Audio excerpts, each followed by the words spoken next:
Chapter 34, Here Be Dragons. Here be dragons.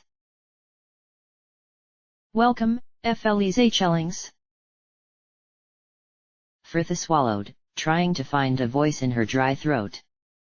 She had a pretty good idea of what was addressing them, the still air tinged with the scent of smoke and sulfur, though her speculation was rendered unnecessary as the creature moved from the shadows and the group were suddenly face to face with a large black dragon. Frithia had never seen such a creature outside of books, and for a moment all she could do was watch it, its claws tapping lightly on the tiled floor as it settled again, coiling itself in its own spiny tail, deep yellow eyes coolly surveying them from over the tip and putting her in mind of a huge scaly cat. Greetings, she began politely, taking what was admittedly a small step forward. I am Frithia. We are here looking for the source of the local corruption and you wonder if It finished for her with a throaty chuckle. I was as much a slave as the beasts and bones that roam this place until you brought the child here. The child came airy behind her, and Frithia could hear the hollow chink of the bones the elf was carrying. You know of it? The dragon nodded slowly. Yes, I can sense her. Even in death her bones hold a power to be reckoned with. Long ago this temple was built to seal a rift which had opened between the prime and the plane of shadows. The faith of the eternal sun was strong back then, and the wards well maintained by the priests that worshipped here. But over the centuries the faith of the yellow god waned across Faerun, and the wards here weakened. The child you hold, elf, was a prophetess, born of Amaunator and mortal woman to work his will upon the earth and save a dying religion. Only she came too late. She was killed when just a child in an attack by a rival temple, 1,000 years ago now. And how do you know all this? Asked Jaheira, and Frithia did not need to see her face to imagine the distrustful frown that was undoubtedly there. Look about you, the creature growled, gesturing to the nearest pillar with its long snout, and Frithia could just make out carvings in the gloom, weathered pictures surrounded by more draconic script. The fool priests built this chamber to tell the story, a last act of faith for their dying god. The dragon sighed in a bored sort of way, its leathery wings rustling. I have been here so long I could recite it for you word for word had I the inclination. But what is the source of the corruption then? Continued Frithia quickly. Who trapped you here? Who is controlling the wolves and poisoning the forests? The dragon snorted contemptuously, engulfed for a moment in a thick puff of smoke as it sent a dark look to the large doorway to its left. I do not know its true name. The jumped-up little shadow merely calls itself the Shade Lord. When the wards here were finally weak enough to allow such an insignificant creature to penetrate them, it slipped through from our plane. Usually, it would have been little threat to this plane of light, but then it discovered the child and the power her bones still held. It managed to corrupt that power, harnessing it for its own ends, summoning me as guardian and controlling the local wolves. Through them it learned of the ranger, and once it had secured her as a corporeal body its power only grew. Then Mirella is still alive, confirmed Jaheira, but the dragon shook its head. Only in the most basic sense. Her body still lives, but she is no more than a puppet of the Shade now. Pathetic creature. It plays with powers beyond its ken, spending its time in the adjoining chamber engaged in its petty plans for conquest. I believe its next mark is the local village, though it will not now get the chance. Frithia nodded once. Indeed. Our thanks, sir. She dipped a quick bow, more than keen to leave the creature's presence. Farewell. But the dragon merely smiled broadly, and Frithia felt the hairs on the back of her neck begin to prickle. Oh, no, you misunderstand me. Your taking the child from the ritual circle will have weakened the Shade, though I doubt it even realizes it yet, and, eager though I am to return to my own plane, it is I who will destroy that little upstart for the indignity of enslaving me. But not before I have ended your lives. Prepare yourselves for death, Fleschlings. The dragon reared back, suddenly towering above them on its hind legs, jaws opened wide, and Fritha stumbled backwards, the group behind her beginning to scatter as a burst of dark blue fire roared from its mouth, only to be deflected harmlessly to either side as Eri threw up her hands, a shimmering barrier instantly appearing above them.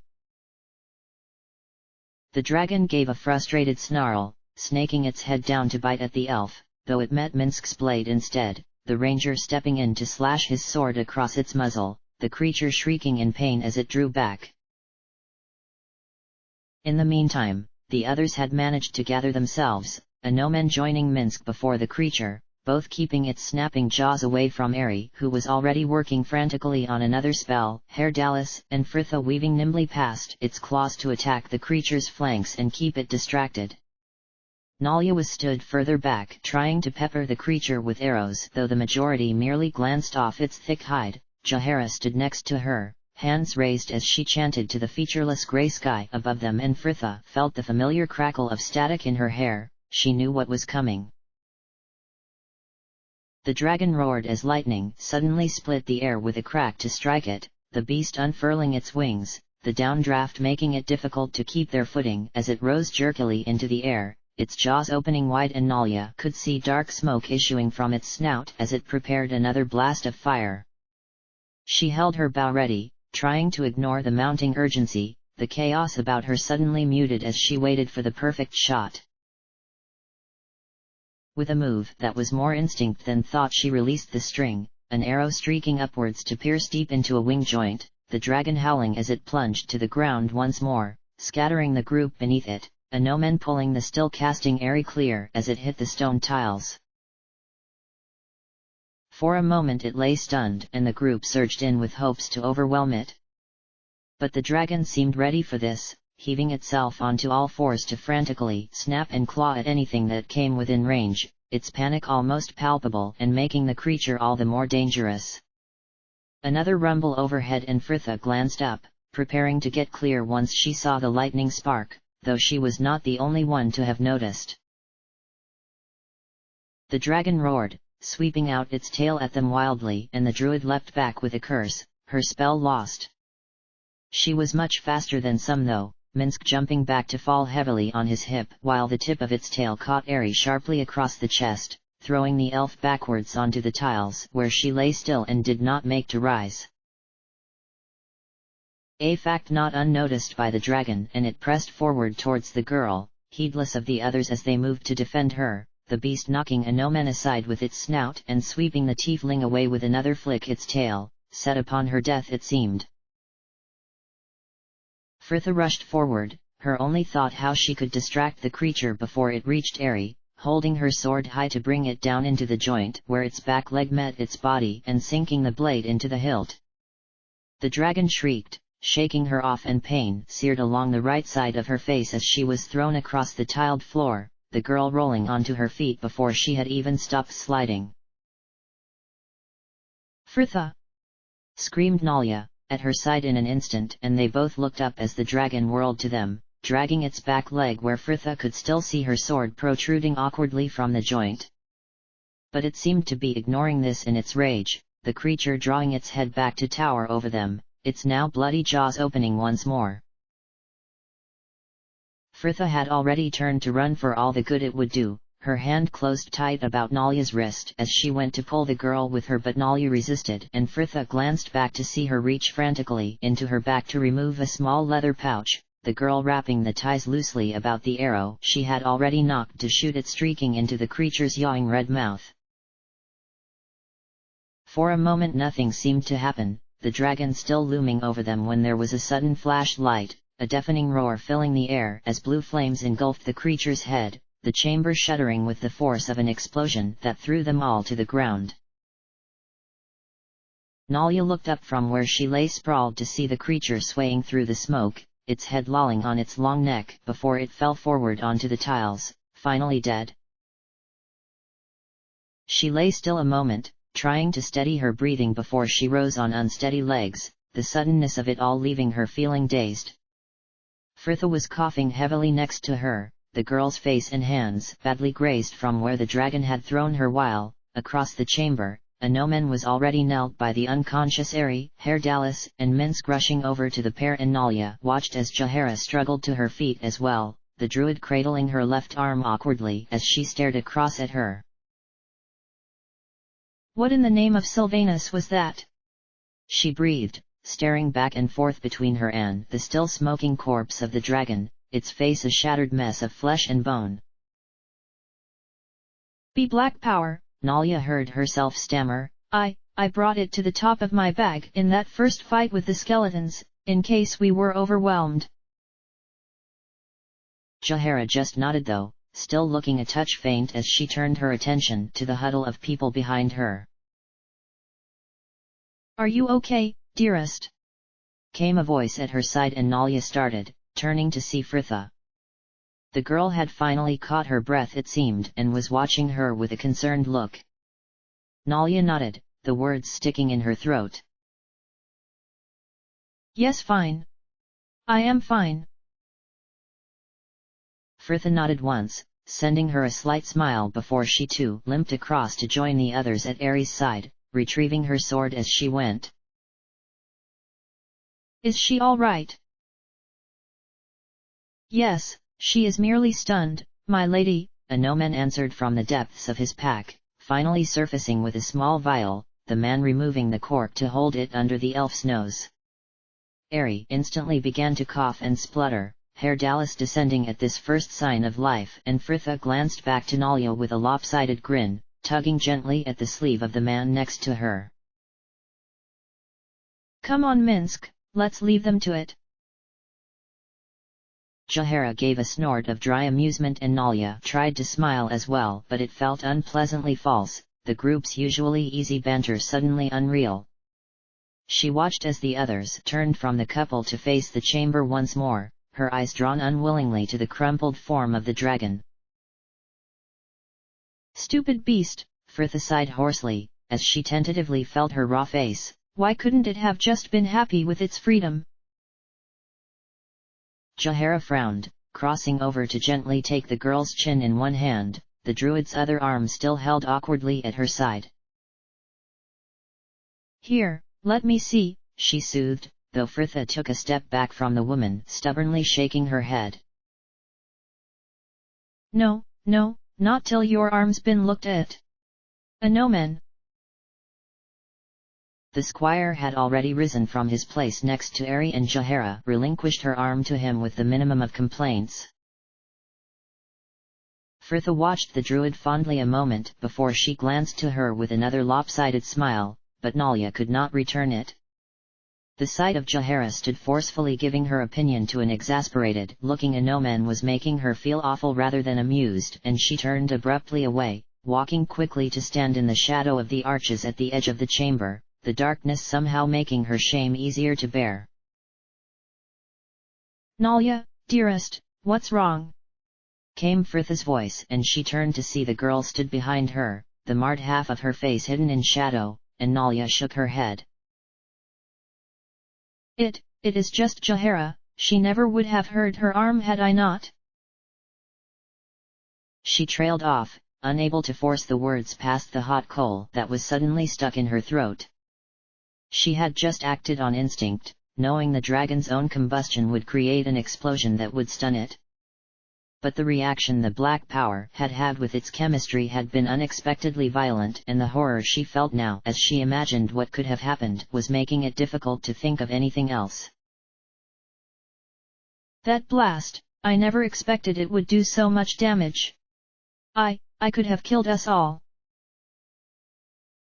"Oh, dearest," Fritha sighed, laying a hand upon her arm to send her a reassuring smile that Nalia suspected was quite painful. "No one blames you, in fact you probably saved us. Who knows what would have happened had you not acted as you did? I warrant I'd have a whole lot worse than a grazed face, for a start." Fritha smiled again, and Nalia returned it weakly, the girl's eyes soft as she tugged at her sleeve. "Come on, dearest, come back to the others, it hurts to see you so."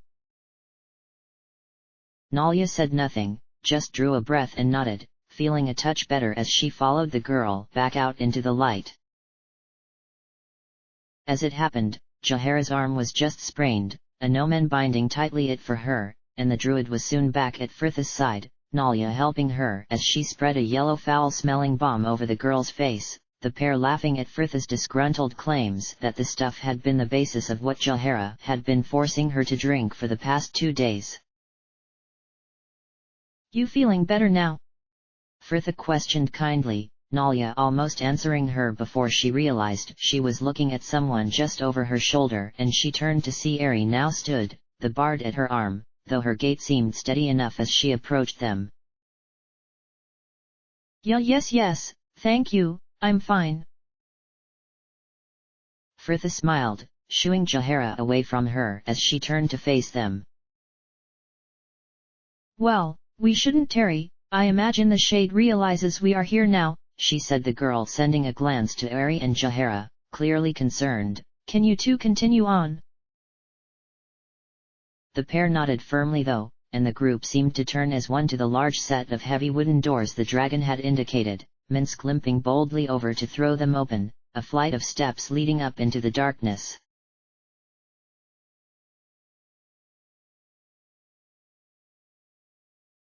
Nalia held her breath a moment, trying to deepen her breathing as a stitch began to pierce her side. It felt as though they had been climbing for hours, the stairs seeming to stretch endlessly upwards, the dark silence pressing in about them, and she felt almost smothered by it. Here, up ahead, whispered Jahara, bringing them to a halt, and Nalia glanced up to see a faint light above her, the final step silhouetted against it, and she climbed the last few with the others to find herself in a long corridor that ended in an ornate stone archway, a pale blue light coming from the room beyond. Instinctively, the group around her readied weapons and extinguished lights, darkness suddenly engulfing them. Firtha stepped back, allowing the more armored Anomen forward to take the place at Jahara's side, and Nalia followed close behind them to ensure a clear first shot should she need it, smoothly removing an arrow from the quiver at her hip and knocking it easily in the gloom, the movement so familiar by now she felt she could have done it in her sleep. Quietly, they moved along the passage, every step seeming impossibly loud in the ominous silence. The archway was just ahead of them now, and through it Nalia could see a small square room, the smooth walls painted with suns and stylized figures at worship. In the center, an altar had been set, the black cloth that covered it bearing a circle of runes not unlike the ones they had removed the child from, bottles and pendants glimmering dully in the half-light, and she scanned the room for the source only to realize as she drew level with the arch that the light was coming from above them. She glanced up, surprised to see the same shadowy sky that had been arced over the dragon's chamber, only this time distorted by the thick panels of cracked blue glass that formed the ceiling. So you come? A voice rasped shrilly, and Nalia was not the only one who jumped as a figure appeared before the altar, seeming to step from the very shadows, and Nalia found herself facing a black-robed woman who she assumed had once been Mirella, skeletally thin as the wolves had been with wild unkempt hair, her movements sharp and clumsy as though she was unused to her body. I learned from the wolves you had entered my temple, she continued, sounding supremely unconcerned about the appearance of 7 heavily armed mercenaries. I had hoped that you would have perished along the way, but... The woman jerked her shoulders in what Nalia assumed was supposed to be a nonchalant shrug, though the movement was performed with such force it looked more like she had been hit with one of the druid's lightning bolts. It matters not, I suppose, for you will die soon enough. None can stand against my power. Jahara raised a contemptuous eyebrow. Truly? Your pet Wyrm gave us the impression the only power here belonged to a long-dead prophet. She smiled, looking uncharacteristically malicious. We found the child, Shade. The creature turned sharply back to the altar, throwing a hand over it and muttering a few words, the rune circle glowing fiercely a moment before fading away, and the creature gave an inhuman shriek. No! No! She screeched, whirling back to them suddenly panicked and fearful. "The power is mine now. You will not take it." And she lunged at the nearest of them, the others readying their weapons as Anoman calmly took a step back, his holy symbol still wrapped about the hand that gripped his mace, and the creature met the weapon mid-swing, a shrill scream making everyone wince, and Nalia watched as the shadow seemed to be driven from the body by the blow, dissolving in a burst of light, and Mirella collapsed. Ari and Jahara dropped to the woman's side in an instant, but from the looks on their faces Nalia could tell there was nothing they could do. The ranger was dead. She sighed, turning her attentions to the low altar in the center of the room. "What do you suppose is under that?" "Only one way to find out," said Fritha matter-of-factly, using her sword to sweep the jumble of bottles from its surface and pulling away the cloth to reveal a small stone sarcophagus, richly carved in suns and psalms. "Do you think?" Nalia began to know one in particular, Jahara stepping forward to kneel beside it, feeling along the edge of the lid. "The seal has been broken. Here, help me with the lid, Minsk." The ranger obliged her, heaving it clear away to uncover an empty tomb just large enough for a child. Fritha glanced back to them. "Ari." Herr Dallas had already helped the elf remove the bundle from her back, the bard handing the child carefully to Fritha, and the girl stood on her toes, reaching down into the depths of the tomb to settle the bones gently back to their rest. Fritha straightened, taking Anoman's flask from her bag, and Nalia watched as she turned to the man himself with smile. "A blessing if you would, cleric."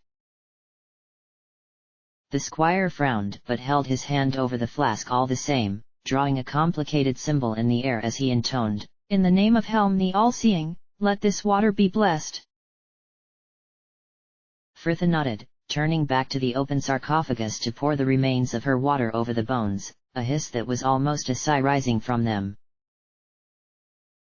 "Look!" cried Ari, and Nalia glanced up to the murky glass above them, the sky beyond slowly brightening, as though the dawn had come in but a few moments. Everyone about her was smiling, and she felt it too, like a cold weight had suddenly been lifted from her. Minsk replaced the tomb lid, stooping to gather up the body of Mirella, claiming Bu had said she should be buried in the forests she once protected, and together they left, moving back into the chamber where the dragon still lay. It seemed even in death the creature was to be a source of trouble for them, though, an argument breaking out over what was to be done with the beast. Anoman had quite rightly observed that such a hide would serve to make a strong armor, but Fritha had been less than keen on the idea, the girl countering hotly when he pointed out the fact she wore leather that she couldn't converse with cows, before Jahara mildly commented that whether made into armor or not, dragon hide would fetch a high price. An unreadable look passed between the women, before Fritha finally seemed to decide morals were something she could not currently afford, the girl dismissing the rest of them with a sigh, and she would accept no help from anyone as she drew her knife and began skinning the creature. The others moved off, making their way slowly back to the trapdoor they entered by, Jahara doubling back to release the wolves they had trapped along the way, soothing the frantic beasts with but a word before driving them out into the world above. Nalia waited for Fritha though, the girl arriving a good half an hour later, blood smudged on her face and clothes, a long roll of black hide drooping over one shoulder before together they too followed the others out into the light.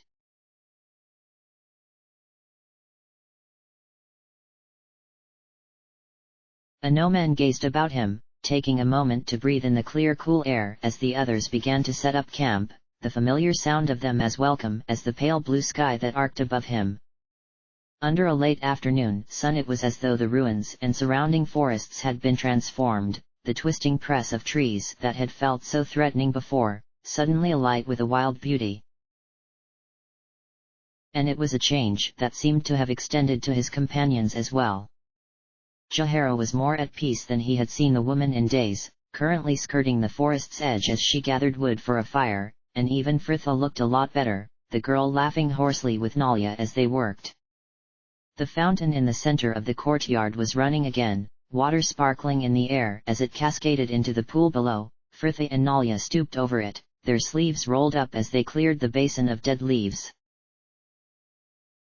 He watched as Nalya straightened to push the hair from her face with her forearm and noticed him, the girl clearly telling Fritha. For a moment later she turned as well, drying her hands on her tunic as she walked across to him.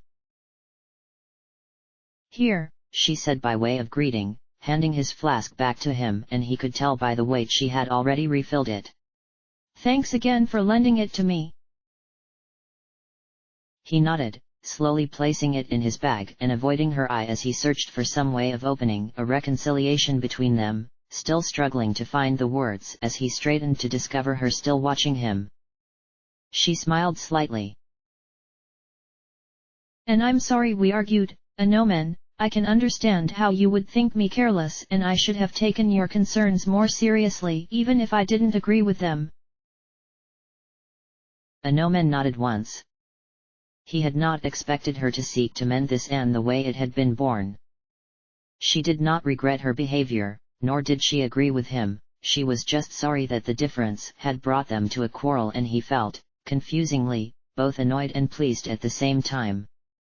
Anomen drew a breath, frowning as he tried to explain his own thoughts. "I would apologize as well, my lady. I have no business dictating to you how you should live. I was merely concerned, as a priest of Helm it is my duty to protect all those in need of it." He smiled dryly, "Even from themselves." Fritha snorted, her grin broadening. "You've got your work cut out for you then." Anomen smiled slightly, watching her as she turned to look out over the ruins, her manner sobering. "It's nice to see this place at peace once more, isn't it, though I can't help but worry it's all just temporary. The wards here are still weak, it's only a matter of time before something similar happens again."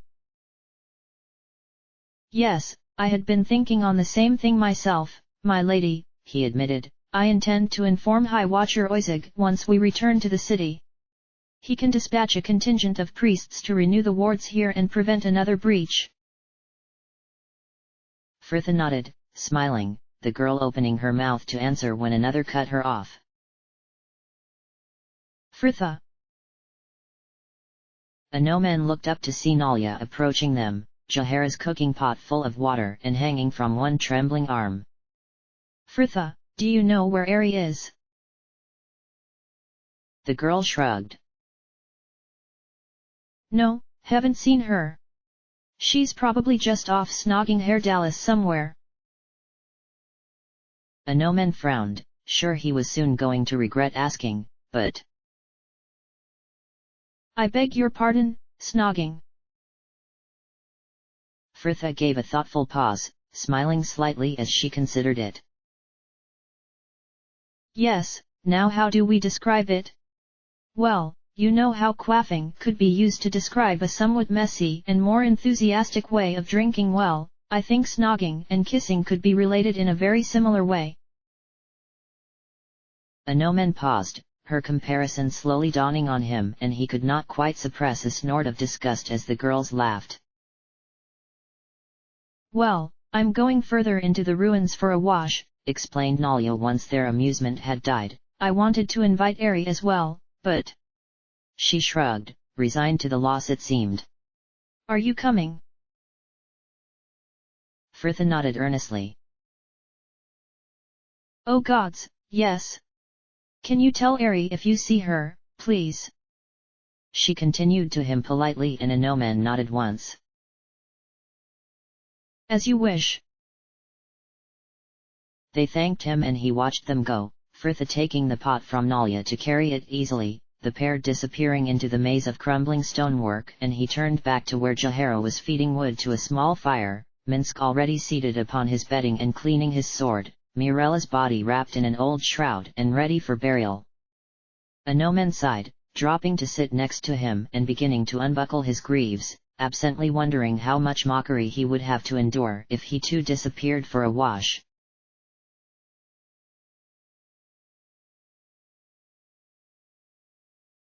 Frithha shivered as another gust of wind blew through the ruins, her arms and back a mass of goose flesh as she scrubbed the cold-soaked cloth across her skin.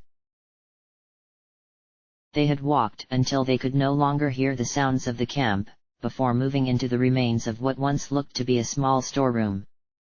They were crouched in the shelter of the crumbling walls now, Nalia with her robes and chemise bunched up around her waist, leaving the top half of her in only her bleached linen slip as she washed briskly, while Frithha had stripped to a similar level, crouched next to her in just her trousers and a linen camisole.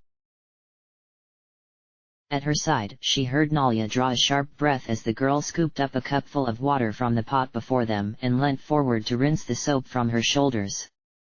Frithha frowned. She had tried in vain to use her magic to heat the water when they had first arrived. In fact, Nalia had been adamant that she had managed to take the chill off it, but Frithha was pretty sure she was just being nice. Frithha swapped the cloth she was using into her other hand and picked up the battered metal dish she often used as a mirror, holding it up to see her reflection and trying to scrub the worst of the dirt from her face without getting soap into the grays that ran from temple to jaw. Gods, if Mon could see me now, she would laugh. She always thought I was a bit of an idiot when it came to washing in the wilderness. By mask, Frithha, what's the point? The girl smiled ruefully, continuing with her scrubbing. I just can't stand to feel grimy. Nalia nodded once and resolutely. I quite agree. Do you think of her a lot? Frithha glanced to her, suddenly uncomfortable. Mon? At the risk of sounding completely heartless, I usually try not to. I worry for her so much. She shrugged and forced a smile. I just try and put all my focus into getting her back. Nalia just nodded though, and she could not tell whether she disapproved of this stance or not. What will you do when you have rescued her? Frithha sat back on her haunches with a thoughtful sigh. I don't know. We were going to leave before, head eastwards, but now I am not as sure. In itself seems as nice as anywhere else I've been. She glanced to the girl next to her. Perhaps we can find reasons enough to stay. Nalia just smiled, gesturing to the clean water still left in the pot between them. Do you want to try and rinse your hair as well? Frithha eyed it, tempted for a moment before the frowning visage of the druid swam behind her eyes. She shook her head. No, I think Jahara will go do lally-tat if she sees me with wet hair at the moment. She laughed hoarsely, Nalia joining her, her hazel eyes shining. Ah, you're lovely, you know. Lovely. Frithha repeated incredulously, holding up the dish to glance again at her raw reflection. Nalia, half my face looks like someone's been at it with a nutmeg grater. The girl just shrugged. Perhaps that is your sort of lovely. Nalia was still smiling, the sunlight filtering through the trees about them dappling her face, and Frithha could feel the warmth of her arm next to hers, so close she fancied she could count every freckle. She held up the dish to present the girl with her own reflection. As sun lends moon the grace to shine, so your beauty draws forth mine.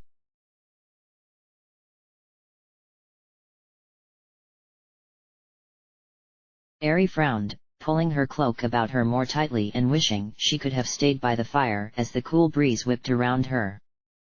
Anoman had said the girls had been looking for her as soon as she had arrived at the camp, pointing in the direction he saw them walking in before going back to cleaning his armor, and Ari had enjoyed barely a moment to warm her hands before she had set out to find them. Herr Dallas had been fascinated by the dead dragon, especially after Frithha had taken a large section of its hide from one side and Ari had stayed behind with him as he made some sketches. The man muttering darkly to himself as his hand swept and scribbled over the fine sheet of parchment he had brought from the folio in his bag, while Ari walked about the chamber, examining the pillar carvings and trying to ignore the carcass behind her, its torn face shining wetly, patches of exposed skull glazed in black-red blood. Ari shivered, wondering if she shouldn't just give up and go back to the camp when she saw a glimpse of copper just above the stonework. The girls were sheltering in a corner where two half-crumbled walls met, their heads very close, Ari smiling as she saw them. "Hello, you two." The pair leapt up as though her words had scalded, the clatter of a metal dish echoing about them as it hit the stone tiles, Fritha breathing a deep sigh of relief when she saw it was just her. "Gods, Ari!" she scolded with a breathless laugh. "You scared the life out of us." "Sorry," the elf replied, feeling slightly injured. She hadn't exactly crept up on them. "A no-man said you were looking for me." Nalia smiled, looking just as relieved as Fritha. "Yes, we thought you might like a wash. There should be enough water left." Ari nodded and thanked them, proceeding to wash her hands and face, though she was too cold to do any more, the girls quickly changing their clothes as she did so. "So," began Nalia slowly once the three were all seated again, "have you and Herr Dallas been enjoying yourselves?" "I don't know what you are implying, but we don't spend every spare moment kissing," Ari answered hotly, and she watched as their smiles faded, Fritha shifting closer to lay a hand upon her shoulder. "We're sorry, Ari, we don't mean to tease you about Herr Dallas, it just came as a bit of a surprise. Why did you feel you had to lie about it?" Ari fought back a snap about it being none of your business anyway, and sighed. She didn't really feel that way, and part of her had been aching to tell them ever since it had happened. But she felt strangely nervous as well. That perhaps she had done something wrong and they would think less of her for it. Her own upbringing had taught her to embrace love in all its aspects, but she had been living with the humans for some time now, and she knew that, among the more noble circles at least, such behavior was still frowned upon. "I wanted to tell you, truly, but I was worried what you would think. That I had done something that perhaps I should not have." "Well, there would be little point in courting him if you did not want to kiss him," said Nalia bluntly, and Ari sighed. "Yes, well, I suppose." Fritha sent her a puzzled frown. "What's the problem? You like him, he likes you. I would have thought if you had any reservations you would have considered them before you." She paused, and Ari had the distinct impression she was carefully considering her next words. "Began to court him," she finished slowly. A look Ari could not read passed between the two girls before Fritha suddenly smiled, seemingly herself again as she stood to shoulder her pack. "Come on, you two, let's get back to camp." So they returned together, Fritha happily swinging the now empty pot, while she and Nalia imagined the scolding Jahara would give the girl if she found she had been prancing about the ruins in only her underwear. Ari sighed. They always seemed to have a way of excluding her without meaning to, Nalia touching Fritha's elbow as they laughed, and the elf was glad when they finally reached camp, everyone looking up as they arrived, Herr Dallas sending her a smile that warmed her better than any fire could. She moved to sit next to him, Nalia dropping down beside a gnomon, while Fritha appeared moments later with the pot she carried full of water once more, the girl hanging it over the fire to heat as Jahara began to take the rations that were to serve as their evening meal from her pack, deftly unwrapping the packets of dried meat and cheese with one hand as she rested the other in her lap.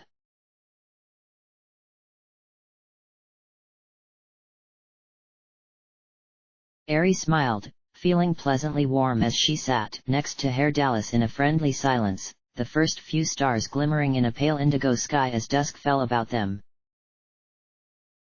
The meal was over now, everyone sat drinking the tea Jahara had brewed up, the druid herself leant back against her pack with her eyes half closed, and Ari suspected she was enjoying the feel of the forest now it was restored. Other members of the group were less peaceably engaged though, Anomen and Nalya caught in conversation about the duties of the nobility which looked as though it could spill over into a quarrel at any moment, Herr Dallas watching it with a mild interest, but Ari pulled her attention away, turning instead to listen to the more harmonious discourse of Fritha and Minsk. It seemed the girl had finally decided she wanted to know what she was actually chanting in their odes and had convinced the ranger to begin teaching her Rashmi, the man pointing about the camp telling her the names of various things, before they settled into one of their odes, Minsk translating it line by line, Fritha making notes in the back of her journal as they went. It was quite nice, sat there drinking the hot tea and listening to the pair, until Herr Dallas made a comment about them doing it a touch louder so he could hear them over Nalya and Anomen. Something which had the dual effect of abruptly ending the pair's argument and sending Fritha an intense shade of pink, the girl muttering something about having enough to work on for now and disappearing behind her journal to review her notes. Ari sent him a frown, but the bard merely smiled roguishly in reply and she could not help but feel her lips twitching. He was so unlike her, with a sharp streak that could have been considered quite cruel if she had not known him better. He was still facing her, his eyes reflecting darkly in the firelight, and she wondered absently if she could kiss him without any of the others noticing. But as soon as the thought arose, so did her unease, and she settled for taking his hand instead. There was no need to rush things, after all. End of chapter.